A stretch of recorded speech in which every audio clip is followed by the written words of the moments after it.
Brazil के एक ऐसे आइसलैंड के बारे में बताने जा रहे हैं जहां केवल जहरीले गोल्डन पिट वाइपर सांपों की हुकूमत चलती है। यह है ब्राजील के साओ पाउलो से 53 मील की दूरी पर समुद्र में स्थित एक आइसलैंड जिसका नाम ला दे क्विंडा गार्डन है, जिसे अब स्नेक आइसलैंड के नाम से जाना जाता है। यहाँ गोल्डन पिट वाइपर सांपों की संख्या इतनी अधिक है कि हर 1 वर्ग मीटर में 5 सांप रहते हैं, यानी कि आपके सिंगल बेड जितनी जगह में 10 सांप और डबल बेड जितनी जगह में 20 सांप। इस सांप की गिनती विश्व के सबसे जहरीले सांपों में होती है। इसका अंदाजा आप इस बात से लगा सकते हैं कि इस सांप के काटने से आदमी 10 से 15 मिनट के अंदर मर जाता है। पूरे ब्राजील में सांपों के काटने से होने वाली मौतों में से 90% मौतों के लिए यही सांप जिम्मेदार हैं।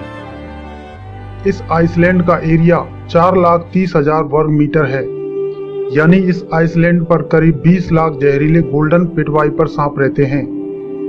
यहाँ पर हर जगह सांप दिखाई देते हैं, जमीन पर चलते हुए, पेड़ों से लटकते हुए, चट्टानों में छिपे हुए।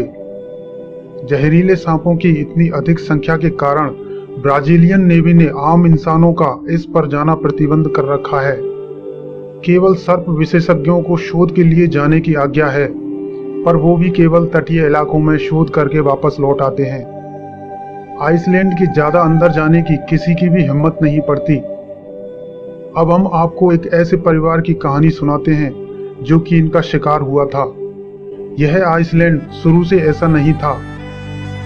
यहाँ पर पहले सांपों की इतनी आबादी नहीं थी, और जो थे वो आइसलैंड के मध्य वाले भाग में थे, जो कि ज्यादा घना था।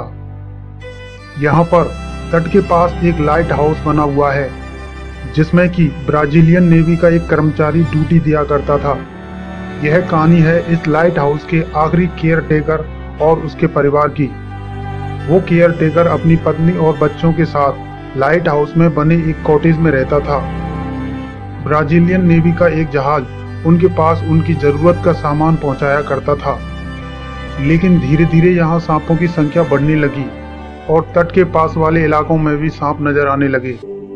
एक दिन कुछ जहरीले गोल्डन पिट वाइपर सांप उनके कॉटेज में खिड़की में घुस गए।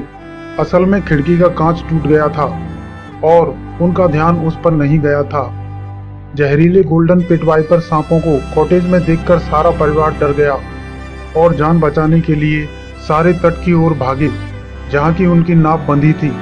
पर अफसोस, उनमें से कोई भी वहां तक नहीं पहुंच पाया। वे सब रास्ते में ही सांपों का शिकार बन गए। अगले दिन जब नेवी का जहाज वहां सामान उतारने के लिए पहुंचा, तो उन सब की लाशें लाइट हाउस को जाने वाले रास्ते पर बिखरी पड़ी मिली, जो कि जहर के कारण एकदम काली पड़ चुकी थी। इस घटना के बाद लाइट हाउस को हमेशा के लिए बंद कर दिया गया और इस आइसलैंड पर इंसानों का जाना प्रतिबंधित कर दिया गया।